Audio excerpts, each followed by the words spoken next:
అపోస్తుల కార్యాల గ్రంథ వివరణ 28 అధ్యాయాలు కలిగిన ఈ గ్రంథాన్ని ఇప్పటికీ దరిదాపుల్లో 18-19 వారాల నుంచి, నాకు గుర్తులేదు, మీరే చెప్పాలి, 18-19 వారాల నుంచి నేర్చుకుంటూ మరొక వారానికి రావడానికి దేవుడు మన కృప చూపాడు. ఒక సంఘం దేవునిలో కట్టపడడానికి, ఒక సంఘాన్ని ఆయన ప్రారంభించి నడిపించడానికి ఎంతమంది ప్రాణార్పణం జరుగుతుందో, ఎంతమంది చేత దేవుడు ఈ పని జరిగిస్తున్నాడో, ఎన్ని రకాల సమస్యలు చోటు చేసుకున్నాయో, వాటన్నిటిలో నుండి ఎలా వారు నడుచుకొని దేవుని కొరకు నిలబడుతున్నారో ప్రారంభాధ్యాయం నుండి మనం చూసుకుంటూ వస్తున్నాం. అందులో భాగంగా ఇప్పటి వరకు 8వ అధ్యాయము 25వ వచనం వరకు మనం మాట్లాడుకున్నాం, అంతే కదండి? మాట్లాడలేదు ఎవరు? Very good. 8వ అధ్యాయము 25వ వచనం వరకు మాట్లాడుకున్నాం. ఈ వారం 8వ అధ్యాయము 26వ వచనం నుండి 8వ అధ్యాయము 40వ వచనం వరకు రాసుకుందాం మరొక భాగాన్ని. 8వ అధ్యాయం 26వ వచనం నుండి 8వ అధ్యాయం 40వ వచనం వరకు. ఓకేనా?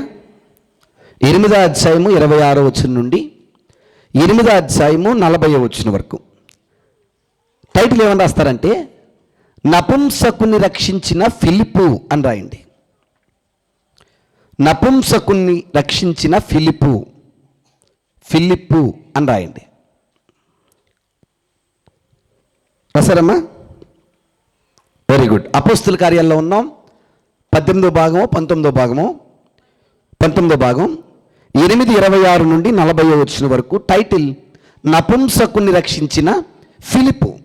ఏ ఫిలిప్ అయినా? Very good. ఎంతమందిని ఎన్నుకున్నారు? మీకు గుర్తుందో లేదో? ఎంతమందిని ఎన్నుకున్నారు? 7గురిని.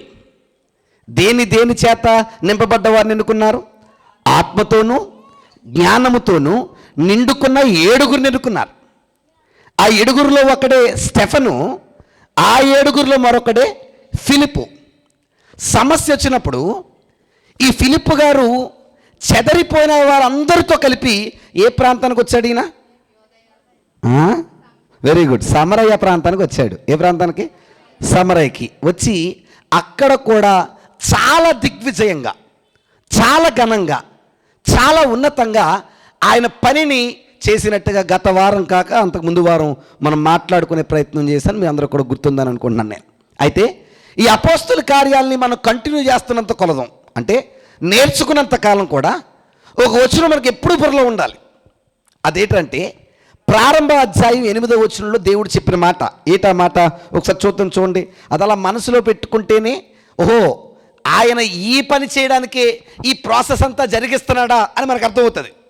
ఏంటా పని? 8వ వచనం, ఆయనను పరిశుద్ధాత్మ మీ మీదకి వచ్చినప్పుడు మీరు శక్తి నొందెదరు కనుక మీరు యెరూషలేములోను. స్టార్ట్ అయింది అక్కడ యెరూషలేములో. అదే యోదయ దేశం. యెరూషలేములో మాత్రమే కాదు, యోదయ దేశంలో కూడా పనిచేస్తారు. యెరూషలేములోను, తర్వాత యోదయలోను, తర్వాత ఇంకొకటి ఏంటంటే సమరయలోను ప్రాసెస్ జరుగుతుంది. చూడండి, యెరూషలేములోను, యోదయలోను, తర్వాత సమరయలోను. ఇప్పుడు ఎక్కడున్నాడు ఈయన? చెప్పండి, మీరు ఎక్కడున్నాడు? అంటే ఈ లెక్క మన మనసులో ఉంటే ఓహో దేవుని చిత్తం ఇది కాబట్టి ఈ పని ఎక్స్పెండ్ అవ్వడానికి ఈ కష్టం వచ్చిందనమాట, ఈ పని విస్తృతంగా మారడానికి ఈ పరిస్థితి ఏర్పడిందనమాట అనే ఆలోచన మనకు కలగాలి. యోదయలోను, సమరయలోను, భూదిగంతముల వరకు ఈ పరిచర్య వెళ్ళాలి. అందులో భాగంగానే ఈరోజు ఎక్కడి వరకు వచ్చింది తెలిసి ఈ పరిచర్య? ఇప్పుడు మనం నేర్చుకున్న దాంట్లో సమరయ దాకా వచ్చింది. ఇప్పుడు ఎక్కడి వరకు వచ్చింది? వెరీ గుడ్, గాడాల వరకు వచ్చింది. ఆ రోజు అవన్నీ జరగబట్టి. నా మాటకి అర్థం లేదా?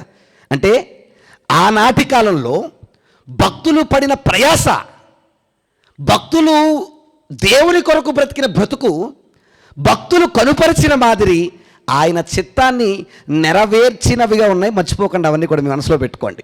అందులో భాగంగా ఫిలిప్పు గారిని చూసాం మనం. సమరయ దేశంలో ఎంతో చక్కటి పరిచర్య జరిగిస్తూ ఆల్రెడీ గత వారం ముగిస్తూ ఒక మాట మనం చెప్పుకున్నాం. మరలా వీళ్ళందరూ ఎక్కడికి వెళ్ళిపోయారు? యెరూషలేంకి వెళ్ళిపోయారు. చూడండి, వచ్చినని 25వ వచనం. అంతటా వారు వారు అంటే ఎవరెవరు?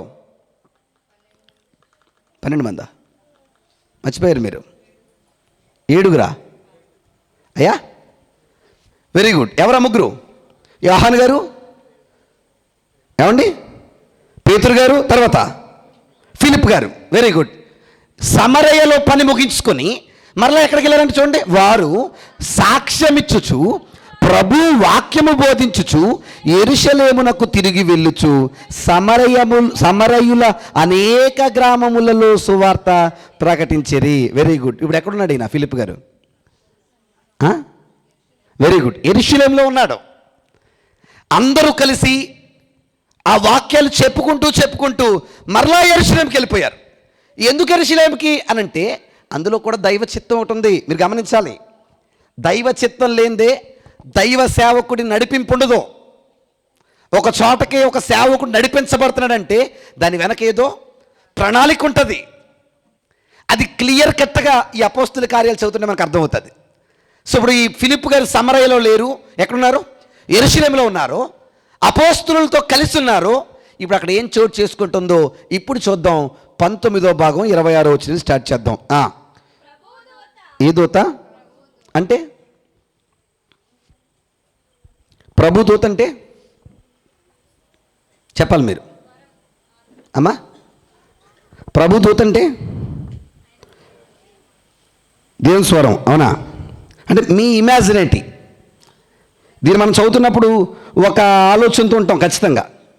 ప్రభు దూత అనగానే మనం ఏం ఆలోచిస్తాం చెప్పండి అమ్మా. Very good. సాధారణంగా ప్రభు దూత అనగానే మనం ఏం మాట్లాడుకుంటామంటే 2 రెక్కలు ఇవన్నీ ఉంటాయి కదా, ఆ టైపే ఊహించుకుంటాం, అవునా కదా? కానీ బైబిల్లో సేవకుల్ని కూడా దూత అనే అన్నాడు. ఇంగ్లీషులో బాగా రాశాడు, అంబాసిడర్ అన్నాడు. అంటే రాయబారి. ఎవరెవరికి మధ్య? దేవునికి ప్రజలకి మధ్య రాయబారులు. అంటే బహుశా ఇప్పుడు ఫిలిప్ గారితో ఈ మాట చెబుతుంది ఎవరంటే ప్రభు దూత అంట. ఏ దూత? నేనేమనుకున్నానంటే ఆయన కూడా ఉంది పేతురు గారు, 12 మంది అపోస్తులు కదా, బహుశా పేతురు అయి ఉండొచ్చు అని అనుకున్నాను. మనకు ఆధారాలు లేవు ఖచ్చితంగా, కానీ పేతురు అవడానికి ఎక్కువ అవకాశం ఉంది. ఎందుకంటే ఆయనే అక్కడ పెద్దగా ఉన్నాడు కాబట్టి. ఎవరు? పేతురు గారు. అయితే ప్రభు దూత అంటే దూతనే కాదు, ఒక సేవకుడు కూడా అవుతాడు. ఓకేనండి, వెరీ గుడ్. చదువుతుంచండి. ప్రభు దూత, నీవు లేచి దక్షిణముగా వెళ్ళి యెరూషలేము నుండి గాజాకు పోవు అరణ్య మార్గమున కలుసుకొమ్మని ఫిలిప్పుతో చెప్పగా అతడు లేచి వెళ్ళెను. ఎవరో? ఫిలిప్పు. ఎవరు చెప్పారు? దూత చెప్పాడు. ఏమని చెప్పాడు? నువ్వు అర్జెంటుగా వెళ్ళి యెరూషలేము నుండి గాజాకి వెళ్ళే దారిలోకి వెళ్ళి ఒక ఆయన్ని కలుసుకో అన్నాడంట. ఎంతమందిని కలుసుకోమన్నాడు చెప్పండి అమ్మా? ఒకరినే. ఎంతమందిని? ఒకరిని. ఎవరో ఒకరిని మళ్ళీ అనుకొద్దాం. అప్పుడు ఐథియోపియుల రాణి అయిన కందాకే క్రింద మంతి అయి ఆమె యొక్క ధనాగారం అంతటి మీద ఐథియోపియుడైన నపుంసకుడు ఆరాధించుటకు యెరూషలేముకు వచ్చి ఉండెను. చాలమ్మా. ఎక్కడికి వచ్చాడంట? యెరూషలేముకు వచ్చాడు. వచ్చినోడు తిరిగి వెళ్ళిపోతున్నాడు. ఎక్కడికి చెప్పండి అమ్మా? తిరిగి ఎక్కడికి వెళ్ళిపోతున్నాడు? ఐథియోపియా దేశానికి. ఏ దేశానికి? ఎక్కడికి వచ్చాడు? యెరూషలేముకి వచ్చాడు. ఎందుకు ఇవన్నీ ఎక్కడున్నాయి మనకు చూస్తేనే కానీ ఒక ఐడియా రాదు. ఒకసారి అందరూ కూడా మీ పాత బైబిల్ ఉంటే వెనకాల 4 మ్యాప్లు ఉంటాయి. ఉన్నాయా? ఎవరి దగ్గర మ్యాప్లు? 4 పాత బైబిల్లోనే అవి అందుబాటులో ఉంటాయి. Very good. వెంకటలక్ష్మి గారు దొరకదు, హనీకి దొరుకుతుంది. వెరీ గుడ్ అమ్మ, నీకు దొరుకుతుంది. లక్కీ నీ దాంట్లో కూడా ఉంటుంది. నీకు దొరకదమ్మా ఐశ్వర్య, మీదేదమ్మా. మ్యాప్లు చిరిగిపోయాయి. Very good student. ఇంకెవరున్నారు ఇక్కడ? తాతయ్య గారికి వేరే చాట ఉంది, మీకు ఉంటాయమ్మా. చూడండి, అందులో 4వ మ్యాప్ హెడ్డింగ్ ఏంటో చెప్పండి మీరంతా నాకు.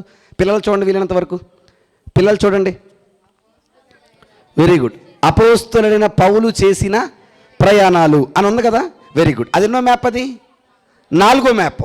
దానికి ముందు 3వ మ్యాప్ హెడ్డింగ్ ఏంటో చెప్పండి మీరు. కొత్త నిబంధనలోని పాలస్తీనా ఉందండి. కనబట్టలేదు నాకు. Very good. అందులో యెరూషలేము ఉందా? యెరూషలేం ఉందండి, కింద నుంచి ఉంటుంది. అది చూసారా, పాస్టమ్గా దొరికింది. Very good. మీకు ఏ గిఫ్ట్లు లేవు. Very good. దొరికిందా యెరూషలేము? యెరూషలేము కింద ఉంటుంది చూడండి, గాజా అని కనబడిందా? బాగా కింద ఉంటుంది గాజా. Very good. ఇప్పుడు ఆ యెరూషలేము నుండి ఆ గాజాకు వెళ్తున్న దారిలో ఉన్నాడు ఈయన. ఎవరు? నపుంసకుడు. వినాలి మీరు. ఎవరు చెప్పండి అమ్మ, ఎవరు? నపుంసకుడు. ఎంతమంది వెళ్తున్నారు ప్రయాణంలో? ఒక్కడే. రథం నడిపేవాడు ఎవడు ఉండి ఉండొచ్చు, రథం మీద కూర్చుని మాత్రం ఒక్కడే వెళ్తున్నాడు. అప్పటికే ఆ పైన సమరయ్య అని ఉంటుంది చూడండి మీరు. ఆ సమరయ్య నుండి యెరూషలేముకు వచ్చాడు ఫిలిప్ గారు. ఎక్కడి నుంచి ఎక్కడికి వచ్చాడు? సమరయ్య నుండి యెరూషలేముకు వచ్చాడు. మీ అందరూ మాట్లాడుదని చెప్పండి, తెలివైన వాళ్ళు చెప్పండి. సమరయ్యలో ఒక్కరికి చెప్పాడా, చాలామంది చెప్పాడు వాక్యం? చాలామంది అంటే ఓ రకంగా మన సెలబ్రిటీ ఈయన. ఎవరు? ఫిలిప్ గారు. అంటే మంచి వేల మందికి వాక్యం చెప్పిన వ్యక్తి. ఎక్కడ? సమరయలో. ఎక్కడ? సమరయలో. ఇప్పుడు అంత గొప్ప సెలబ్రిటీని పట్టుకొని దేవుడు అంటున్నాడు, ఆ అడవి గుండా ఒక ఆయన వెళ్ళిపోతున్నాడు, నువ్వు వెళ్ళి ఆ ఒక్కడికే చెప్పు. ఏంటి వేల మందికి చెప్పినోడిని మళ్ళీ ఎంతమంది చెప్పమంటున్నాడు? అవుతుందా పని? చెప్పండి. వందనాలండి. వందనాలు చెప్పండి ఒకసారి. చాలామంది వేల మందిలోనే మాట్లాడతారు, ఒకళ్ళిద్దరు ఉంటే మాట్లాడరు. కొంతమంది చూడండి ఈ సెలబ్రిటీ పాస్టర్లు వచ్చేసరి ఈ మధ్య చాలామంది, మీరు చూసారు లేదో. ఇప్పుడు ఇంతకుముందు అయితే నేను రావడానికి ఇంత కానుక ఇవ్వాలి అని ఒకటి ఉండేది. అది పక్కన పెడితే ఇప్పుడు సిస్టమ్ మారిపోయింది.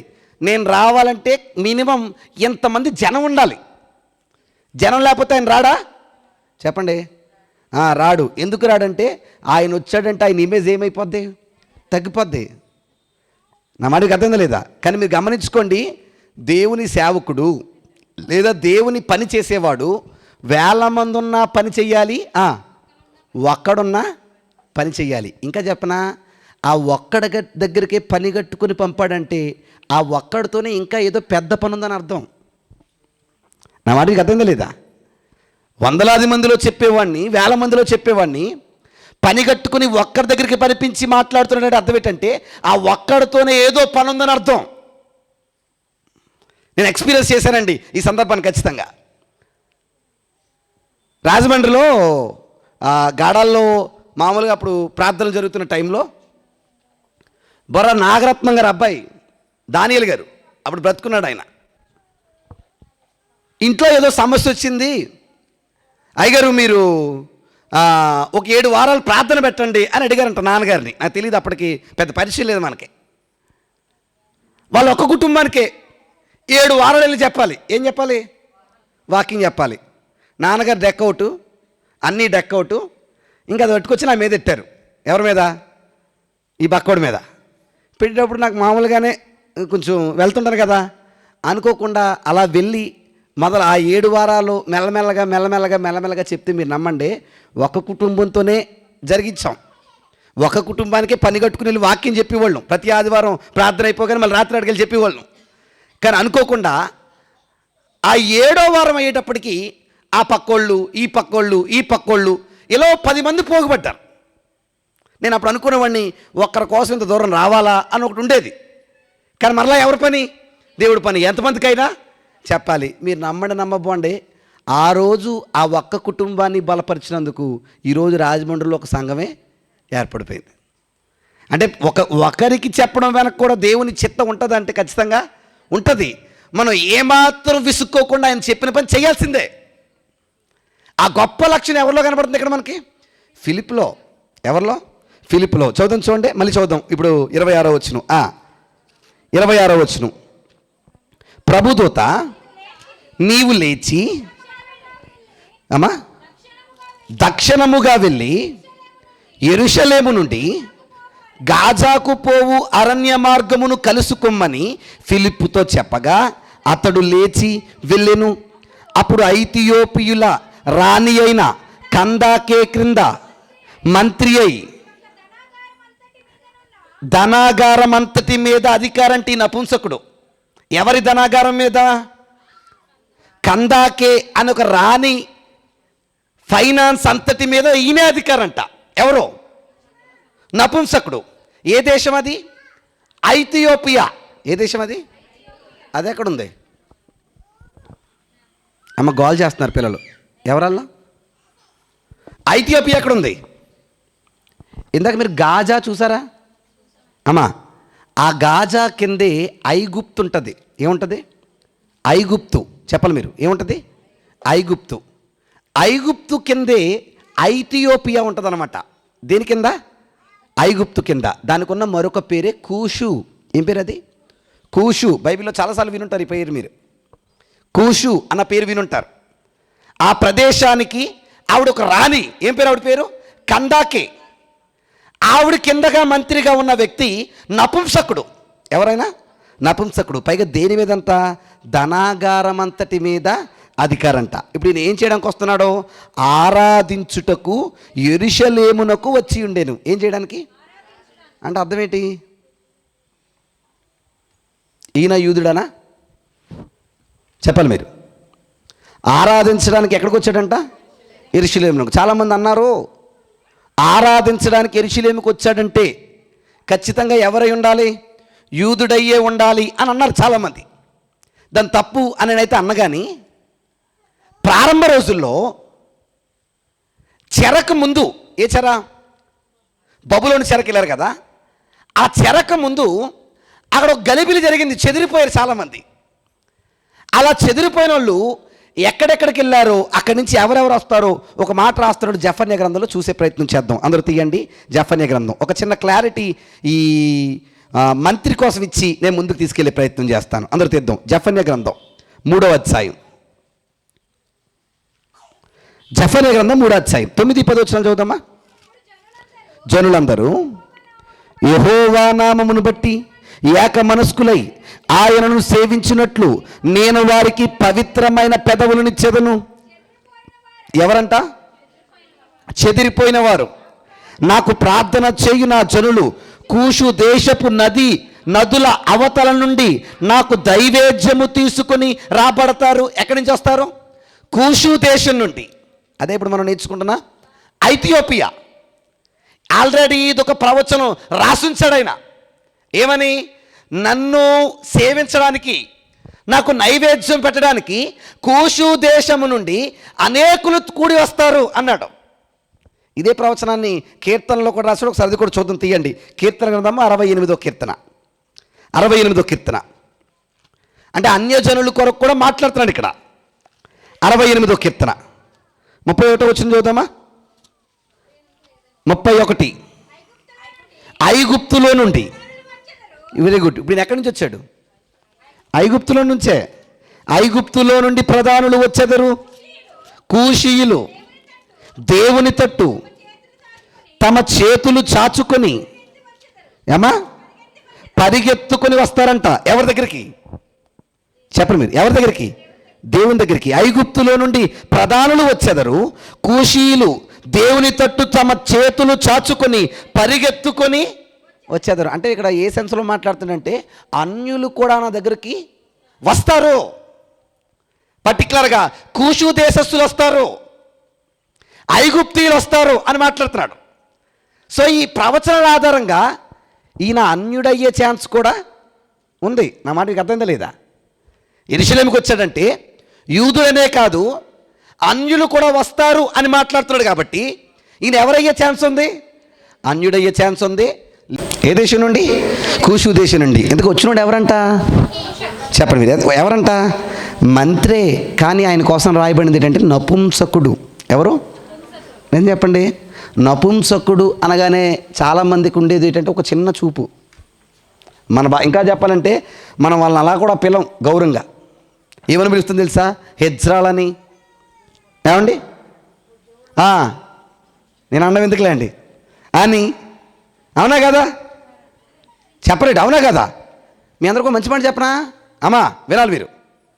నపుంసకుల కోసం దేవుడు ఎంత మంచి మాట రాస్తాడో మీరు చూస్తే ఆ మాటను బట్టి చాలా సంతోషం పేస్తారు. ఎందుకు చెప్పనా? నపుంసకుల్లో కూడా మంచోళ్ళు ఉన్నారు, అందరూ చెడ్డోళ్ళే కాదు. ఇటీవల కాలంలో ఒక ఆవిడ వస్తుంది, మీరు చూసారు లేదో, ఆవిడ పేరు ఏదో పేరండి, అంజలియేనండి, అంజలి అనుకుంటా. అఘోరి కాదమ్మా, రేఖ అఘోరితో పని రేఖ నీకు అసలు.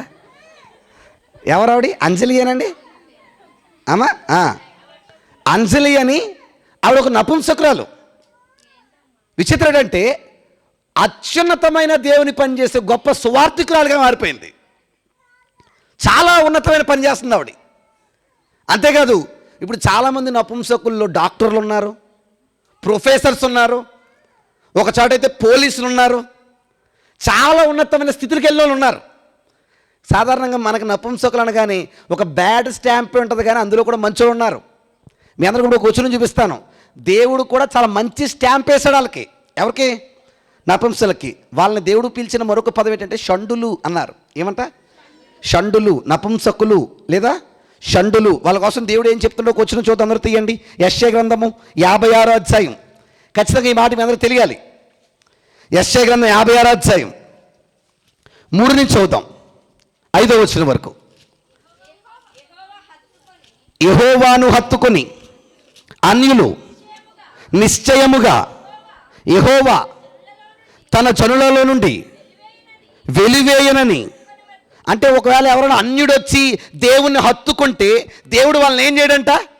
ఏమన్నా నిజం చూడండి, మన దేవుడు మనసు ఎంత మంచి మనసో, ఎంత గొప్ప మనసో. నిజంగా ఇవన్నీ చదువుతున్నప్పుడు మనం నమ్ముతున్న దేవుని ఒరిజినల్ క్యారెక్టర్ మనకు తెలియాలి. ఒక అన్యుడొచ్చి నన్ను హత్తుకుంటే వాడిని దూరం పెట్టనట్టాడు ఆయన. ఎవరు చెప్పండి అమ్మా చెప్పండి, ఎవరు? కానీ చేతుడు చెప్పనా, ఈరోజు బయట చాలా చోట్ల వేరే వాడు వెళ్ళి వాళ్ళ దగ్గరికి వెళ్ళాలన్నా, ఆ గుడికి వెళ్ళాలన్నా, వాళ్ళ మతాన్ని దగ్గరికి వెళ్ళాలన్నా వాళ్ళు చేర్చుకోలేని ద్వారంలో వైఖరులు ఏర్పడుతున్నాయి. ఎందుకంటే బయట ఉన్నది ఏ తనో తెలుసా? అంటరాని తనం. కానీ అది ఎక్కడ లేదు? క్రైస్తవుల దగ్గర లేదు. ఆ మాట మీకు అర్థం లేదా? బైబిల్ అయితే ఎక్కడ అంటరాని తనం చెప్పలేదు. బైబిల్ మాట్లాడినంత ఏంటో తెలుసా? అందరూ నా దగ్గరికి రండి, నేను అందరినీ ప్రేమిస్తున్నాను, అందరి పట్ల సమానమైన ప్రేమను కరుపోస్తున్నాడనే చెప్పాడు దేవుడు, మనం నమ్ముకున్న దేవుడు. ఏమన్నాడండి? ఒకవేళ ఒక అన్యుడైనా నన్ను హత్తుకుంటే నేను యాక్సెప్ట్ చేస్తాను, అంతేగాని నాకు సంబంధం లేదని అంటానా అంటున్నాడు ఆయన. అన్యుడినే కాదు, ఇప్పుడు కింద ఎవరు చెప్తున్నారు చూడండి. షండు, నేను ఎండిన చెట్టని అనుకోవద్దు. షండు అంటే నపుంసకుడు. నపుంసకుడా అమ్మా, మౌత్ అంతా జూకేస్తున్నాడు. అవి తీసుకుని లోపలికి వెళ్ళిపోండి అమ్మా. ఎవరన్నా ఆయన నాకు 2వ సాలమన్ రాజు కదా కుదిరట్లేదండి అసలు. వెరీ గుడ్, అందరికి వందనాలండి. వందనాలండి. ఏం చెప్తున్నాను? షండులతో చెప్తున్నాడు, నేను ఎండిన చెట్టని మీరు అనుకోవద్దు, బలహీనపడద్దు. ఎందుకని? నేను నియమించిన విశ్రాంతి దినములను ఆచరించుచు నాకిష్టమైన వారిని కోరుకొనుచు నా నిబంధన ఆధారము చేసుకొనుచున్న షండులను గూర్చి యెహోవా ఇలాగూ సెలవిచ్చుచున్నాడు. నపుంసకుల కోసం చెబుతున్న మాట ఇది. ఒకవేళ నన్ను కనుక సేవిస్తే మీకు ఇస్తున్న ఆధారం ఏంటంటే, నా ఇంట నా ప్రాకారములో ఒక భాగమును వారికి ఇచ్చేదను, కొడుకులు కూతుర్లు అనిపించుకొనుట కంటే శ్రేష్టమైన పేరు వాళ్ళకి ఇస్తాను. ఎవరికి చెప్పండి? ఎవరికి? అంటే ఇప్పుడు నపుంసకుల్ని కూడా దేవుడు ప్రేమిస్తున్నాడా? చెప్పండి. ఏమండి, నిజంగా బైబిల్ అంతా చదువుతున్నాడు అనిపిస్తుంది. ఆయనకు ఒక క్యాస్ట్ ఫీలింగ్ లేదు. చాలామంది ఈరోజు అమెరికా దేవుడు అంటున్న యేసు ప్రభుకి నిజంగా మనసు పెట్టి చదివితే తెలిసింది ఏంటంటే, యేసు ప్రభుకు క్యాస్ట్ ఫీలింగ్ కానీ, లేకపోతే ఒక లింగ భేదం కానీ, ఒక రంగు భేదం కానీ, ఒక వేరే ఆలోచన కానీ ఎవ్వరి పట్ల లేదు. ఎవరినైనా సరే మీరు రండి, నేను ప్రేమిస్తానంటున్నాడండి ఆయన. షండులు కూడా ఏమన్నాడు నపుంసకుల్ని? మీరు కనుక నన్ను సేవిస్తే, మీరు కనుక నా పని చేస్తే, కొడుకులు కూతుర్లు అనే పేరు కంటే గొప్ప పేరు మీకు ఇస్తానంటున్నాడు. ఎవరికి చెప్పండి? మీరు ఎవరికి? అంటే నపుంసకుల్ని కూడా దేవుడు పరిగణించాడా? చెప్పండి. ఆయన దృష్టిలో వాళ్ళు ఉన్నారు. ఆయన దృష్టిలో వాళ్ళు ఉన్నారు. బైబిల్లో మీకు గుర్తుందో లేదో, పాత నిబంధనలో ఒకసారి ఎబెద్మెలెకు అనే వ్యక్తి కోసం చెప్పాను నేను. గుర్తుందండి? ఎక్కడ చెప్పు, ఏ అధ్యాయం అది? చూసావా? అందుకే చాలా మౌనంగా ఉంటారు. అందరికి వందనాలు. ఎబెద్మెలెకు అని ఒక ఆయన కోసం చెప్పాను. కరోనా టైంలో చెప్పాను ఆ ప్రసంగాన్ని నేను. ఆయన కూడా ఒక షండు అంటే నపుంసకుడు. ఇలా ఎంతోమంది షండులు, నపుంసకులు ఆయన పని చేసినట్లుగా కనపడుతుంది మనకి. దానియేలు గ్రంథంలో కూడా చాలామందిని మనం చూస్తుంటాం. అంటే ఆయన సేవించే వారిని, నపుంసకుల్ని కూడా చేర్చుకున్నాడు ఆయన. ఎవరు? అది దేవుని గొప్ప క్యారెక్టర్, గొప్ప తత్వం. ఎవరి తత్వం అది? దేవుని తత్వం. Very good. ఇప్పుడు ఈయన ఎవరు? రాజు కింద ఉన్న మంత్రి, రాణి కింద ఉన్న మంత్రి ఎవరు? నపుంసకుడంట. ఇప్పుడు ఏం చేస్తున్నాడు ఈయన? అతడు ఐథియోపియల రాణి అయిన కందాకే క్రింద మంత్రి అయి ఆమె యొక్క ధనాగారం అంతటి మీద ఐథియోపియుడైన నపుంసకుడు ఆరాధించుటకు యెరూషలేమునకు వచ్చి ఉండెను. అంటే దేవుని పని చేద్దామని పనిగట్టుకుని ఐథియోపియా నుంచి బయలుదేరి వచ్చాడు. ఎక్కడికి? యెరూషలేముకి. వచ్చినోడు తిరిగి వెళ్ళిపోతున్నాడు. ఆల్రెడీ రిటర్న్ జర్నీ స్టార్ట్ అయిపోయింది. గాజాకి వెళ్ళే దారిలో ఉన్నాడు. ఇప్పుడు సడన్గా చెప్పాడు పరిశుద్ధాత్ముడు. ఎవరికి? ఫిలిప్కి. నువ్వు పరిగెట్టుకుంటూ వెళ్ళి ఆయన అందుకో. ఎవరిని? చెప్పండి. ఎవరిని? లలితమ్మ గారు పరిగెట్టుకుంటూ వెళ్ళండి అని అనుకో. ఎవరిని? లలితక్కని. లలితక్క ఏం చేద్ది? చెప్పండి అమ్మా. ఎవరు వెళ్ళిపోతున్నారు, పరిగెత్తుకెళ్ళండి అని అనుకో. ఏం చేస్తారు? లలితమ్మే కదా, ఇక్కడ ఉన్న వాళ్ళైనా ఏం చేస్తాం? వెళ్తావా? ఎందుకు వచ్చిన అబద్ధాలండి? ఎందుకు వచ్చిన అబద్ధాలు? అక్కడ ఎవరికన్నా ఫోన్ ఉంటే ఫోన్ చేయండి. దెమ్మకాడ కూర్చున్న వాళ్ళు ఉంటారు కాదా? మనం లెగిసి వెళ్ళేటప్పటికి జారిపోతారు కూడా మనుషులు. ఇక్కడ మనం ఒక విషయాన్ని గమనించాలి. ఎంత హడావిడిగా అని చెప్పాడో అంతే హడావిడిగా ఫిలిప్పు పరిగెట్టుకెళ్తున్నాడు. ఎవరి పనికి? చెప్పండి అమ్మా. అమ్మ అంటే మీరు గమనించండి, దేవుని పని స్పాట్లో జరగాల్సింది. ఇంకా చెప్పనా? ఇప్పుడు చెబితే ఇప్పుడు బయలుదేరి వెళ్ళిపోవాలి. ఎవరి పనికి? చెప్పండి. ఎవరి పనికి? Very good. ఆదివారం చెప్తే శుక్రవారం 8 గంటలు రావడానికి మనం ఎన్ని కష్టాలు పడతాము. ఎక్కడి నుంచి? ఎక్కడి నుంచి? ఎక్కడి నుంచో మాట్లాడేటి. ఎక్కడి నుంచి? ఎక్కడి నుంచో బస్సులు, ఆటోలు, ట్రైన్లు ఎన్ని దాటాలి? కబురు ఎప్పుడు వచ్చింది మనకి? ఆదివారం. పక్కనున్న గుడికి రావడానికి ఎన్ని బాధలు పడతాం మనం. కానీ చూడండి, ఒక దేవుని పిల్లోడికి, ఒక దేవుని బిడ్డకు దేవుని పట్ల ఉన్న ఆసక్తిని చూడండి అంటాను నేను. ఫిలిప్పు నువ్వు పరిగెత్తుకెళ్ళు అన్నాడు. ఈయన కూడా పరిగెత్తుకెళ్తున్నాడు. ఎవరు? ఫిలిప్పు. ఈలోపు వెళ్తుంటే ఆ నపుంసకుడు ఏం చేస్తున్నాడంట? 28వ వచనం. అతడు తిరిగి వెళ్ళుచు తన రథము మీద కూర్చుండి. అమ్మో, ఈయన ఎవరో మంచి భక్తున్నవాడే. ఎవరు? మన భాషలో రథం మీద వెళ్తున్నాడంటే బస్సులో వెళ్తున్నాడు అనుకుందాం అమ్మ, ఆటోలో వెళ్తున్నాడు అనుకుందాం, బండి మీద వెళ్తున్నాడు అనుకుందాం. ఏదో ఒకటి రథం. మన రథాలు అయ్యే కదా ఇప్పుడు. సరే, చింతపల్లి రావణ గారు, బస్సులో ఊరు వెళ్తూ బైబిల్ ఎంతమంది చదువుతాం? మాట్లాడేటండి, మీరు అందరు నవ్వుతూ చూస్తున్నారు నా వైపు. నోకరత్నం గారు, అసలు బైబిల్ చదవడం పక్కన బైబిల్ ఎంతమంది పట్టుకెళ్తాం? ఇంతకుముందు లగేజీలు ఉండి ఇప్పుడు లగేజ్ ఏది? మాట్లాడేట. అవునా కదా? నిజం చెప్పనా? చిన్న ఖాళీ దొరికిన నీ టైం నువ్వు పాడు చేసుకోవద్దన్నాడు. ఎవరు? దేవుడు. అందుకే మనం పాడు చేయట్లేదు. ఓ దానికి ఖర్చు పెడుతున్నాం మనం. దేనికి? బస్సులోనదే, బండి మీద అదే, కూర్చున్నప్పుడు అదే, ఇంట్లో గదిలోనదే. ఎక్కడో చూశాను మొన్న, ఆయనో ఫోను, ఆవిడో ఫోను, ఈ పిల్లలిద్దరూ చెరుకో ఫోను. 2 అయ్యేదాకా 2 గంటలకు ఏం చేస్తున్నారు? ఫోన్లన్నీ పక్కన పెట్టి చెప్పండి మీరు ఏం చేస్తున్నారు? ఎవడికాడే పడుకున్నాడు. ఇంక బైబిల్ చదివి కూడా ఎవడో లేడా? మన భక్తులు, మన విధానాలు అలాగ ఉన్నాయి కాబట్టి దేవుని ఏర్పాట్లు, దేవుని ఉద్దేశాలు కూడా మన దాకా రావట్లేదు. ఊరికి నేను నపుంసకుడి కోసం ఒక ఫిలిప్ అనే గొప్ప సేవకుడిని పరిగెత్తించట్లేదు దేవుడు. ఆ నపుంసకుల్లో దేవుని పట్ల చాలా భక్తి ఉంది.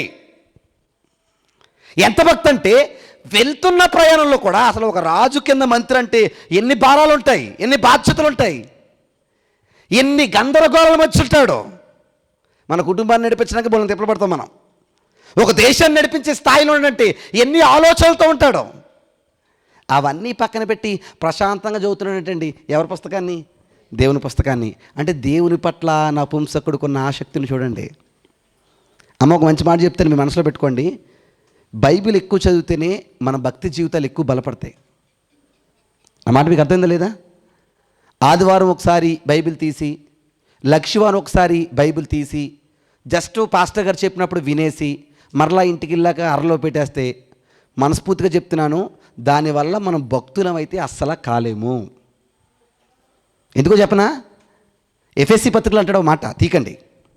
వాక్యముతో ఉదక స్నానము జరగాలి అన్నాడు. ఏ స్నానం అంట? అంటే వాక్యముతో స్నానం. దేంతో స్నానం? Very good. స్నానం ఎవరైనా చేశారా? మాట్లాడేటి చేస్తారా చేయరా? ఎప్పుడు 2025లో ఎప్పుడు చేస్తాం స్నానం? అమ్మా 2025లో ఎప్పుడు చేస్తాం చెప్పండి అమ్మా. రోజునా? రోజుకు ఒకసారా? చెప్పండి. ఉదయం సాయంత్రం. ఎందుకని? పడుకునే కదా, ఇంట్లోనే కదా పడుకుంటాం. ఉదయాన్నే ఎందుకు స్నానం? పరిశుభ్రంగా శరీరం ఉండాలి. Very good. మళ్ళీ సాయంత్రం పనిలోకి వెళ్ళి వచ్చి మరలా ఏం చేస్తాం? స్నానం. ఎందుకని? శరీరం పరిశుభ్రంగా ఉండాలి. మీరు గమనించండి, వాక్యముతో స్నానం అంటే ఇప్పుడు స్నానం రోజు 2 సార్లు 3 సార్లు చేస్తే వాక్యాన్ని కూడా ఎన్నిసార్లు చదవాలి మనం? చెప్పండి. ఖచ్చితంగా శరీరాన్ని కడుక్కుంటున్నట్టు వాక్యంతో ఆత్మను కూడా ఏం చేయాలి? ఉదయం సాయంత్రం కూడా మనం కడగాల్సిందే. నా మాట అర్థమైందా లేదా? కానీ నిజం చెప్పాలంటే ఈరోజు వాక్యముతో స్నానం చేసే మనుషులు ఉన్నారా అంటే, వాక్యంతో మనల్ని పవిత్రపరుచుకునే వాళ్ళు ఉన్నారంటే ఉంటారు. ఎక్కడో కొందరు మంచోళ్ళు భక్తులు, కానీ చాలా మట్టుకైతే లేరండి. అది వాస్తవం. చాలా మట్టుకు లేదు. కానీ దేవుడు అంటున్నాడు, వాక్యమాన్ని నువ్వు సరిగ్గా చదవగలిగితేనే, వాక్యాన్ని నువ్వు ఆలోచించగలిగితేనే నీ భక్తి జీవితంలో నిలబడుతుంది. అదర్వైజ్ నిలబడే అవకాశం లేదు. ప్రయాణంలో కూడా ఏ పుస్తకం చదువుతున్నాడు? యెషయా గ్రంథం చదువుతున్నాడు. ఈలోపు వచ్చాడంట ఫిలిప్ గారు. అప్పుడు ఆత్మ ఫిలిప్తో, నీవు రథము దగ్గరకు పోయి దానిని కలుసుకుమ్మని చెప్పాను. ఫిలిప్ దగ్గరకు పరిగెత్తుకుపోయి, అబ్బా ఎలా వెళ్ళాడు ఫిలిప్ గారు? ఏంటి ఇప్పుడు చెప్తాడేటి నాకు సడన్గా అన్నీ అన్నాడా? చెప్పండి. అదే ఇప్పుడు పాస్టర్ గారు సడన్గా ఏదని చెప్తే చెప్పండి అమ్మా. అంటే మామూలుగా పోల్చుకుంటున్నాను, ఏం తిట్టుకోకండి ఎలా అంటున్నానని. అమ్మా చిత్తపల్లి గారు సడన్గా అలాగే వెళ్ళండి అని అనుకోండి. ఇప్పుడేటి? ఇప్పుడా చెప్పేది? ముందు చెప్పొచ్చు కదా. ఎన్ననుకుంటాం మనం. కానీ చూడండి, ఒక ఫిలిప్పు దేవుని బిడ్డగా ఎంత చక్కటి ఆసక్తి కలిగి ఉన్నాడో. పరిగెత్తుకెళ్తున్నాడు సడన్గా చెప్పినా సరే. ఎవరు పని చేయడానికి? అది దేవుని పనిలో దేవుని పిల్లలకు ఉండాల్సిన లక్షణాలు. ఏమండి? ఎలా వెళ్తున్నాడు ఫిలిప్పు దగ్గరకు పరిగెత్తుకుపోయి అతడు ప్రవక్త అయిన యెషయా గ్రంథంలో చదువుచుండగా విని, నీవు చదువుచున్నది గ్రహించుచున్నావా అని అడుగగా, ఏమడుగుతున్నాడు? అయ్యా మంత్రి, నువ్వు పుస్తకం చదువుతున్నావు కదా, అందులో ఏముందో నీకు అర్థమవుతుందా? నువ్వు చదివేదేటో నీకు తెలుస్తుందా అని అడిగాడట. అప్పుడు ఆయన ఏమన్నాడు? అతడు, నాకెవడో చెప్పాల్సిన అవసరం లేదు, నేను బాగా చదువుకున్నాను అనేను అనలేదా? చెప్పండి, అనలేదా? మంత్రి అండి, చదువుకున్నవాడు కాదా? మాట్లాడేటండి, మంత్రి చదువుకున్నవాడు కాదా? ఒక మాట చెప్పనా, మనకి ఎంత చదువు వచ్చినా అది ఇక్కడ పనికిరాదు. ఎక్కడ? దేవుని పుస్తకం దగ్గర. బైబిల్లో ఒక వచనం మీకు ఎప్పుడో చూపించండి, గుర్తు నాకు. అక్షరాలు తెలిసినోడికి ఇచ్చాడండి దీన్ని. ఏం చేయమని? దీన్ని చదవరా. ఏమన్నాడు? నాకు అక్షరాలు అయితే వచ్చు కానీ అందులో ఉన్న భావాలు నాకు తెలియదు. తెలియనోడికి ఇచ్చాడు. దీన్ని చదవరా అక్షరాలు తెలియనోడికి. ఆయన అన్నాడు, నాకు అక్షరాలే రావన్నాడు. అంటే అక్షరాలు వస్తేనో అక్షరాలు రాకపోతేనో వచ్చే పుస్తకం బైబిల్ పుస్తకం కాదు. దైవ మనసు ఉండాలి, దైవ ప్రేరణ ఉండాలి, దైవ చిత్తాన్ని బట్టి ఆ పని జరుగుతుంది. ఆయన ఒక మంత్రి స్థాయిలో ఉన్నట్టే చదువు వచ్చినోడే, చదువుతున్నాడంటే ఏమొచ్చు ఆయనకి, చదువు వచ్చినోడే. కానీ గ్రహిస్తున్నావా అంటే అంటున్నాడు, అయ్యా నేను చదివైతే చదువుతున్నాను, కానీ ఎవడైనను నాకు త్రోవ చూపకుంటే ఎలాగు గ్రహించగలగనని చెప్పి తన రథమెక్కి తనతో కూర్చుండమని ఫిలిప్పును వేడుకొనెను. అబ్బా, ఆ పదం పట్టుకోండి మీరు. ఎవరు నువ్వు? ఫిలిప్పు. ఏంటి నువ్వు? నేను పాస్టర్ గారిని. అవునా? వేచి ఉండుము అన్నాడా? అలా మాట్లాడలేదా? ఆ సెన్స్ పట్టుకోండి మీరు అంటున్నాను. వచ్చినోడు సేవకుడని గ్రహించాడు. వచ్చిన సేవకుడు, అయ్యా నువ్వు వాక్యం చదువుతున్నావు కదా, నీకు అర్థమవుతుందంటే, అమ్మ వినాలి, ఏమన్నాడు తెలుసా? అయ్యా నాకు అర్థం కావట్లేదు, నా పక్కకు వచ్చి కూర్చొని దయచేసి దీని అర్థాన్ని నాకు చెప్పని వేడుకున్నాడంట. ఎవరిని చెప్పండి, ఎవరిని? ఎవరిని వేడుకున్నారు? వినేవాడు చెప్పేవాడిని వేడుకున్నాడు. ఏమని? నాకు దీని అర్థం చెప్పయ్యా అని. మళ్ళీ అడుగుతున్నాను, ఎవరెవరిని వేడుకున్నాడు? వినేవాడు చెప్పేవాడిని వేడుకున్నాడు, నాకు దీని అర్థం చెప్పయ్యా అని. నేను చెప్పండి, ఈరోజు సీనేటి? అబ్బా, మీరు అన్నీ భలే చెప్తారు, అసలు సిగ్గుపడరు, ఎంత మంచివాళ్ళు. అమ్మ ఈరోజు కూడా చెప్పనా, వినేవాడు చెప్పేవాడిని అడగడం కాదు, చెప్పేవాడే అడుక్కుంటాడు. అమ్మా దయచేసేనండి, అమ్మా నిద్రహాకండి కదా, అమ్మా దయచేసి రండి, అమ్మా దయచేసి వచ్చి కూర్చోండి.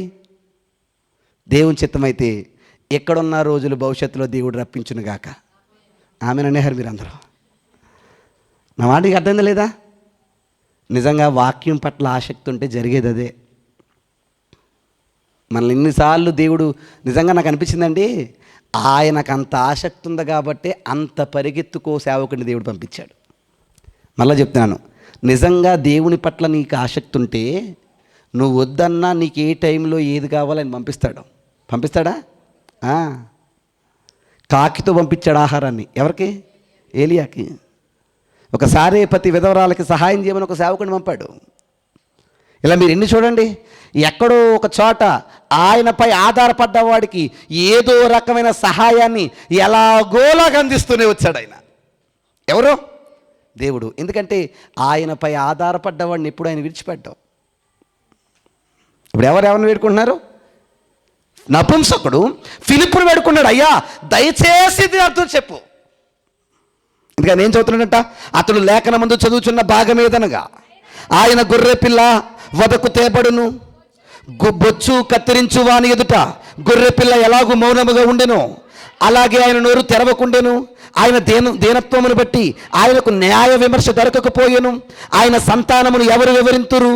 ఆయన జీవం భూమి మీద నుండి తీసివేయబడినది అనే వచనాన్ని చదువుతూ అప్పుడు నపుంసకుడు, ప్రవక్త ఎవరిని గూర్చి ఇలాగూ చెప్పుచున్నాడు? తన్ను గూర్చియా వేరొకరు గూర్చియా?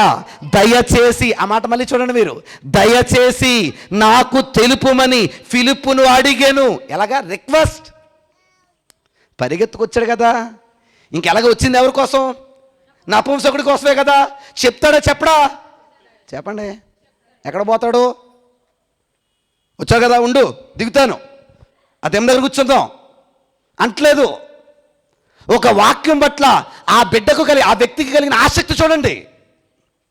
అయ్యా నేను చదువుతుంది ఈ ప్రవక్త మాట్లాడుతున్న తన కోసమో ఎవరి కోసమో నాకు తెలియట్లేదు, ఇవన్నీ వచ్చినా నేను చదువుతున్నాను కానీ నాకు అర్థం కావట్లేదు, దయచేసి నాకు దీని అర్థం చెప్పయ్యా దయచేసి. నిజంగా మాట చెప్పనా, అలా అడిగేవాడు ఉంటే చెప్పేవాడు చక్కగా బోల్డని చెప్తాడు. అవునా కదా? అడిగేవాడు ఉన్నప్పుడు, వినేవాడు ఉన్నప్పుడు. నిజమా కదా? స్కూల్లో కూడా చూడండి, టీచర్లు గట్టా ఇక్కడ చేసిన వాళ్ళు ఉన్నారు చాలామంది. ఎవరో చెప్తారు టీచర్లు.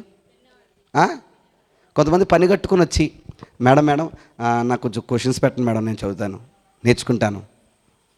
ఇలా తెలిసిపోద్ది చదివే స్టూడెంట్ ఎవరో చదవని స్టూడెంట్ ఎవరో. అవునా కదా?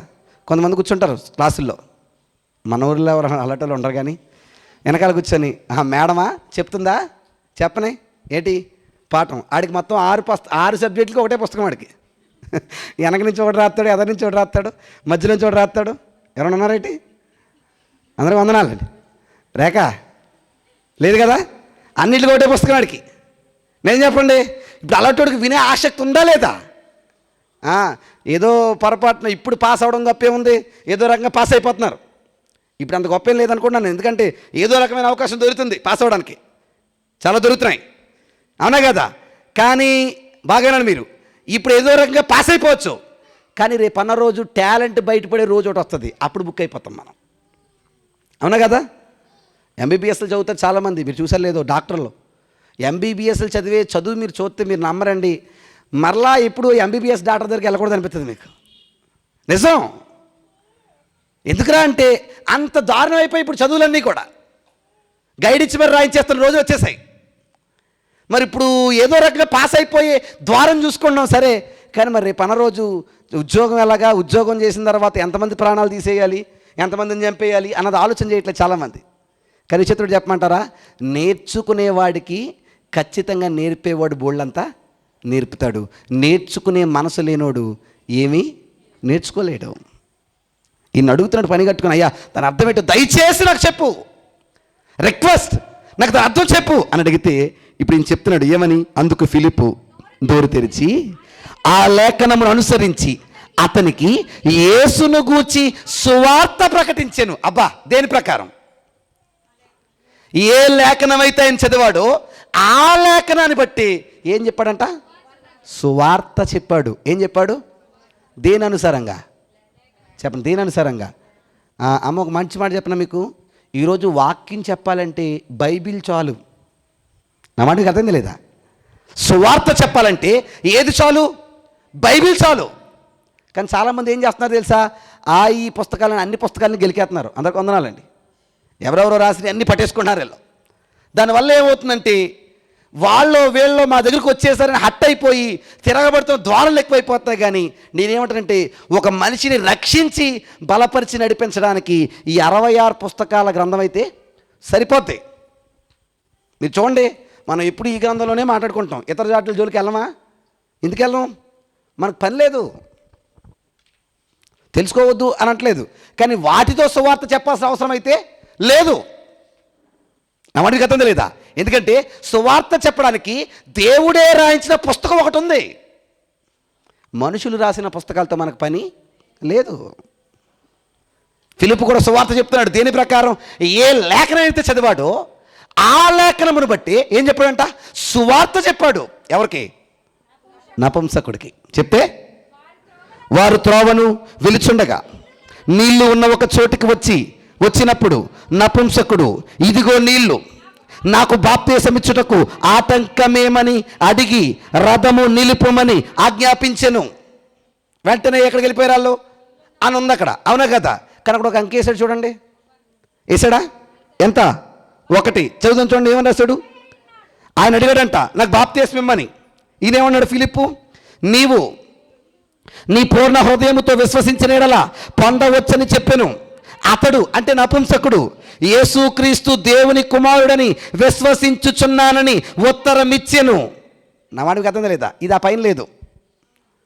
ఆయన అడిగాడంట నాకు అర్థమైంది అబ్బాయి, అయ్యా సేవకుడా, నాకు దీని వివరం తెలిసింది, నాకు అయ్యో నీళ్లు, నాకు బాప్తిసం ఇస్తా ఆటకవేటి. ఆయన అడుగుతున్నాడు, నువ్వు నిజంగా నమ్మితే నీకేమిస్తాను? బాప్తిసం ఇస్తాను. అంటే నమ్మితేనే తీసుకునేది ఏది? బలవంతంగా తీసుకునేది. భవిష్యత్తులో మనం బాప్తిసం కోసం మళ్ళీ మాట్లాడతాం కాబట్టి ఎక్కువ నేను టచ్ చేయట్లేదు. బలవంతంగా తీసుకున్న పెళ్ళికి, పండక్కి, పబ్బానికి తీసుకున్నది చెల్లదు. నువ్వు పూర్ణ హృదయంతో నమ్మితే నీకు అవకాశం ఉంది. ఆయన అన్నాడు, నేను నమ్ముతున్నాను, యేసు ప్రభు దేవుని కుమారుడని నేను పూర్తిగా విశ్వసిస్తున్నాను అనగానే, అదిగో నీళ్లు, నువ్వు నాకేమివి? బాప్తిసం ఇవి. మళ్ళీ అడుగుతున్నాను, నీళ్ల దగ్గరికి వెళ్ళారా, వీళ్ళ దగ్గరికి నీళ్ళు వచ్చాయా? చెప్పండి అమ్మా. అదిగో నీళ్లు అన్నాడు కదా, అప్పుడు ఏమైంది? రథము నిలుపమని ఆజ్ఞాపించాను. ఫిలిప్పు నపుంసకుడు ఇద్దరును నీళ్లలోనికి దిగిరి. మళ్ళీ అడుగుతున్నాను, నీళ్ల దగ్గరికి వెళ్ళారా, వీళ్ళ దగ్గర నీళ్ళు వచ్చాయా? Very good. అంటే బాప్తిసం అంటే ఎక్కడికి వెళ్ళి తీసుకోవాలి మనం? నీళ్ల దగ్గరికి వెళ్ళి తీసుకోవాలి. మన దగ్గరికి నీళ్ళు రావడం ఏంటంటే ఈ మధ్య సిస్టంలు వస్తున్నాయి కదా, ఏటవి? చిలకరింపు ఉందమ్మా, చాలా చోట్ల ఉంది ఇవి. మరి మన దగ్గర నీళ్ళు వచ్చే సిస్టమ్ బైబిల్లో లేదంటే బైబిల్లో లేదు. మరి అది ఎలా వచ్చిందంటే ఎక్కడో చరిత్రలో చదివాను నేను కూడా ఆ మాట. ఎప్పుడో ఎవరో ఒక ఆయన బలహీనంగా ఉన్నాడో, మంచం కూడా దిగలేడు, ఆయన ఏదో రకంగా రక్షించండి రా బాబు అంటే ఓ జగ్గుతో నీళ్ళు అని పైనుంచి పోసాడంట. అలాగా ఆ సులువు సిస్టమ్ బాగుంది కదా అని సిస్టమ్ని చాలామంది ఫాలో అవ్వడం మొదలుపెట్టారంట. దానికి పెట్టిన పేరేంటి? చిలకరింపు. కొంతమంది అయితే జెండా కింద మీద దూరతారు, అదో ప్రాసెస్. అలాగే ఇంక నీళ్ళతోనే ఏం లేదు, పని లేదు, అవునా కదా. కొంతమంది మరీ దారుణం, చిన్నప్పుడే, ఇప్పటికే ఉంది ఆ సిస్టమ్, చిన్నప్పుడే పుట్టినోడిని తీసుకెళ్ళి ముంచేసి లేపేస్తారు అందులో. ఎందులో? నీళ్ళల్లో. అంటే ఎప్పుడు బాప్తీసం? చిన్నప్పుడు బాప్తీసాలు. అవి కరెక్టా? అంత ఎదిగి మంత్రి అయిన ఏమడుగుతున్నాడు? బాప్తీసం అంటే ఏమన్నాడు? నువ్వు పూర్ణ హృదయంతో అంగీకరిస్తున్నావా అంటే నువ్వు ఎదిగితే సరిపోదు, జ్ఞానం ఉంటే సరిపోదు, నువ్వు పూర్ణ హృదయంతో అంగీకరించే మనసు నీకున్నప్పుడే నువ్వు తీసుకోవాలి. ఏది అంటే చిన్నప్పుడు తీసుకోకూడదా? తీసుకోకూడదు. అంటే చూడండి, ఒక బాప్తీసానికి ఎన్ని క్రమాలు ఉంటే ఈరోజు క్రమము లేని బోధలు ఏర్పడ్డాయంటే ఎందుకో చెప్పమంటారా? ఈ వాక్యంలో ఉన్న ప్రతి విషయాన్ని అందరూ ఆలోచించక. సంఘాలు ఎలా ఉన్నాయో చెప్పనా? బయటకు వెళ్తున్నారండి, అయ్యగారు ఏదో చెప్తున్నారు, ఆ చెప్పిన మాటలు వింటున్నారు, భలేగా ఉన్నాయనుకుంటున్నారు, అమ్మయ్య అని ఇంటికి వచ్చేస్తున్నారు. బయట చెప్తున్న బోధలు కూడా ఏంటనుకుంటున్నారు? అమ్మ కష్టాల్లో ఉన్నావా తల్లి, అప్పుల్లో ఉన్నావా, శోధనలా, సమస్యలు పీడించుతున్నాయా, ఇదిగో ఎస్తేరుని చూడు, రూతుని చూడు, చింతపల్లి రామని చూడు, అవునా కదా. ఇలా 4-5 చూపించేటప్పటికి అమ్మయ్య దేవుడు నన్నేం చేస్తాడు, అలా చేసేస్తాడు. ఏమండి ఇంకెంతకాలం అవే బోధలు వెళ్తే మరి పుస్తకాల్లో ఉన్న విషయాలన్నీ మనం నేర్చుకోవాలనే కదా రాశాడు ఆయన, అవునా కదా. అలా నేర్చుకోవాలంటే ఇందులో ప్రతి వచనాన్ని మనం ఆలోచన చేయాలా వద్దా? పరిశీలన జరగాలి. అలా మనం చేయగలిగినప్పుడే దేవుడు మనకు ఒక సేవకుడిని పంపిస్తాడు, దాన్ని వాళ్ళకి వివరించి అబ్బాయి వాళ్ళకి తెలియాలని. గాడాలు ఎందుకు వస్తామని పొగుడుతాం తెలుసా? గాడాలకున్న ఆసక్తిని బట్టే, వాక్య ఆసక్తిని బట్టే దేవుడు గాడాలకు వాక్యాన్ని అందిస్తున్నాడు. మీకు తెలుసా విషయం? మనకు ఆసక్తి లేకపోతే దొరకదు. మీ దగ్గర ఉన్న ఇంట్రెస్ట్ని బట్టే చెట్లు ఎవరు ఎక్కండి, అందరికి వందనాలు. నిజంగా మీ దగ్గర ఉన్న ఆసక్తిని బట్టి దేవుడు మీకు అందిస్తున్నాడు. అప్పుడు మనం ఏం చేయాలి? దీన్ని ఇంకా ఇంకా బలపరుచుకొని మున్ముందుకెళ్ళాలి. ఇంకా పలచపడే పరిస్థితులు మనం తెచ్చుకోకూడదు. ఒకవేళ పొరపాటున ఆసక్తి కోల్పోయాం అనుకోండి, దేవుని వాక్యం కూడా దూరం అయ్యే పరిస్థితులు వస్తాయి. వాడికి అర్థం లేదా? ఏమంటే ఇప్పుడు ఏం చేస్తున్నాడు? అదిగో నీళ్ళు, నాకు బాప్తీసం ఇవ్వడానికి ఆటంకమేటి? ఎప్పుడు? యేసు ప్రభు దేవుని కుమారుడు అనే నమ్మకం కలగ్గానే. అంటే యేసు ప్రభు దేవుడు అని తెలిస్తే బాప్తీసం తీసుకోవచ్చా? చెప్పండి అమ్మా, తీసుకోవచ్చా? చెప్పండి, తీసుకోవచ్చా తీసుకోకూడదా? Very good. ఇప్పుడు యేసు ప్రభు దేవుడని తెలిస్తే, దేవుని కుమారుడని మనం నమ్మితే ఖచ్చితంగా ఎలిజిబుల్ ఏం తీసుకోవడానికి. Very good. ఇక్కడ బాప్తీసం తీసుకునే వాళ్ళు ఎవరో చేతులు ఎత్తండి. తీసుకొనని వాళ్ళు, బాప్తీసం తీసుకోని వాళ్ళు చేతులు ఎత్తండి. నా చూసి నవ్వుతున్నారు. బంగారు 2, 3 అదేంటి మడికి వెంకయ్య గారు తీసుకోలేదా? తీసుకోనోళ్ళు. Very good. వెంకయ్య గారు సరిగ్గా మీరు, వెంకటలక్ష్మి గారు అమ్మ చెప్పండి, బాప్తీసం తీసుకునే వాళ్ళు ఎవరు? తీసుకున్నోళ్ళు. తీసుకొనోళ్ళు అమ్మ, తీసుకున్న వాళ్ళు కాదు, తీసుకోలేనోళ్ళు. ఇది బాగుంది కదా. Very good. తీసుకోలేనోళ్ళు. మీరు తీసుకోలేదమ్మా? Very good. నువ్వు ఎత్తవమ్మా? Very good. అందరికి వందనాలు. అంటే మీ ఎవరికి యేసు ప్రభు దేవుడు అని మీ ఎవరికి తెలీదు, అంతేనా కదా? తెలుసా తెలీదా? చెప్పండి. ఇప్పుడు మాట అంటాను, చాలామంది ఈ మధ్య సిస్టమ్ మొదలెట్టారు నా దగ్గర. అయ్యగారు వాళ్ళు వద్దంటుంటే బలవంతంగా ఎందుకు ఎత్తున్నారండి? అందరికి వందనాలు. వందనాలండి. కొంతమంది తెలిసినా సరే తీసుకొని బ్యాచ్ ఉంటారు. అందరికి వందనాలు. నా వాడికి అర్థం లేదా? తెలియనోడికి చెప్పకుండా అయితే ఇవ్వకూడదు. కొంతమంది కుమారుడు ఆయన నా ప్రభువు అని నువ్వు నమ్మగలిగితే ఇంక తక్షణమే ఆలస్యం వద్దు. నేడే మనకేంది ఏం పొందాలి? మనం బాప్తీసం పొందాలి. ఎందుకంటే ఆయన రాకడ ఇప్పుడు మన ఎవరికి తెలీదు. ఎంత చేసి ఆ ఒక్క దాంట్లో మనం పోగొట్టుకుంటే రక్షణే లేదు మనకి. గుడికి వెళ్తున్నాం, అన్నీ చేస్తున్నాం, అన్ని పనుల్లో ఉంటున్నాం, అన్ని కార్యక్రమాల్లో ఉంటున్నాం, అన్ని పనులు ఉత్సాహంగా చేయగలుగుతున్నాం, కానీ రక్షణ తీసుకోకుండా ఇవన్నీ చేసి ఉపయోగం ఏంటి? అవన్నీ తెలియకనే అప్పటోళ్ళు బాప్తీసం తీసుకున్నారంటారా? ఆలోచన చేయండి ఒకసారి. దేవుని కొరకు తెలుసుకోవడం పాపం, వెంటనే వెళ్ళి ములిగారు. ఎందుకని? రక్షణ అనేది అంత ప్రాముఖ్యం కాబట్టి. ఓకే, ఎప్పుడు తీసుకున్నాడు నపుంసకుడు? ఇంటికి వెళ్ళి నాకు వాక్యం తెలిసింది మీటింగ్ పెట్టి తీసుకుంటాను అన్నాడా లేదా? అనలా. దారి ప్రయాణంలోనే అదిగో నీళ్ళు, నాకు బాప్తీసుకోవడానికి నీకు ఆలస్యం పెట్టి, నువ్వు నమ్ముతున్నావా? నమ్ముతున్నాను, అయితే ఇచ్చాయి. తీసుకెళ్ళాడు. వెంటనే వాళ్ళకి ఏమి ఇచ్చారంట? బాప్తీసం ఇచ్చాను. అంతటా ఫిలిప్పు అతనికి బాప్తీసం ఇచ్చాను. వారు నీళ్ళల్లో నుండి వెడలి వచ్చినప్పుడు ప్రభు ఆత్మ ఫిలిప్పును కొనిపోయాను. ఇంకా చాలా అబ్బాయి, వెళ్ళిపో. ఎక్కడికి చెప్పండి? ఎక్కడికి? ఇంటికి. ఎవరిని? ఫిలిప్పుని. అయిపోయిందా వచ్చిన పని? చెప్పండి, అయిపోయిందా? ఏమంటే ఒక సేవకు డైరెక్షన్ చూడండి, దేవుడు నడిపింపులు ఎంత బాగా వెళ్తున్నాడో. దేవుడు వెళ్ళమంటే పరిగెత్తుకెళ్తున్నాడు, దేవుడు చేయమంటే హఠాత్తుగా వెళ్ళి చేయగలుగుతున్నాడు. వెంటనే పని అయిపోయింది, నువ్వు వెళ్ళిపో అంటే విడిచిపెట్టి వెళ్ళిపోతున్నాడు. అయ్యో అంత చేశాను కదా, అతను బాగోగులు వద్దొద్దు, నువ్వు వెళ్ళిపో, అతను కూడా నేను చూసుకుంటా. దేవుని ఆత్మ ఫిలిప్పును కొనిపోయాను. నపుంసకుడు సంతోషించుచు తన త్రోవను వెళ్ళను. అతడు ఫిలిప్పును మరి అన్నాడు. ఏం చేయలేదంట? చూడలేదు. అంటే మరి పనిగట్టుకొని చూడనోడికి ఎందుకు బాప్తీసమయ్యా అంటే, ఏమో ఈ నపుంసకుడితో ఐగుప్తునే మార్చాలేమో. నా మాటకు అర్థం లేదా? అంత పని ఉందే కాబోలు అని తెలీదు. మొత్తానికి పనిగట్టుకొని ఫిలిప్పుతో నపుంసకుడికి ఏమి ఇప్పించాడు? బాప్తీసం ఇప్పించాడు. అయితే ఫిలిప్పు అజోతులో కనబడిన, అజోత్ అంటే గాజా పైన ఉంటుంది మ్యాప్లో. అక్కడి నుంచి ఎక్కడికి వెళ్ళిపోయాడు? అజోతుకి వెళ్ళిపోయాడు. అక్కడ నుండి కైసరయాకు వచ్చు వరకు అతడు పట్టణములన్నిటిలో సంచరించుచు సువార్త ప్రకటించుచు వచ్చెను. అంటే ఖాళీ దొరికితే పని చేసుకొస్తున్నాడు. ఎవరి పని చెప్పండి మీరు? ఎవరి పని? అమ్మ బంగారు తల్లి అందరికీ వందనాలండి. దేవుడి పని ఎలా చేయాలి? ఖాళీ దొరికితే చేయాలా? చెప్పండి మీరు. దేవుడి పని ఎలా చేయాలి? దేవుడి పని ఎలా చేయాలి? ఖాళీ లేకుండా చేయాలి. ఎవరి పని? దేవుడి పని. మన భాషలో మీకు చెప్పనా? అమ్మా ఇలా వినాలి. మన భాషలో మీకు చెప్పనా? ఆయన వెళ్తూ కూడా ఎవరి వాక్యాన్ని చెప్పుకుంటూ వెళ్ళాడంట? దేవుని వాక్యాన్ని. ఫర్ సపోజ్ ఇప్పుడు ప్రార్థన అయిపోయింది, మనందరం ఎక్కడికి వెళ్తాం? ఆయన గొడవలేండి, అసలు ఆయన చూడకండి, ఆయన పెద్ద బాగోడు కూడా.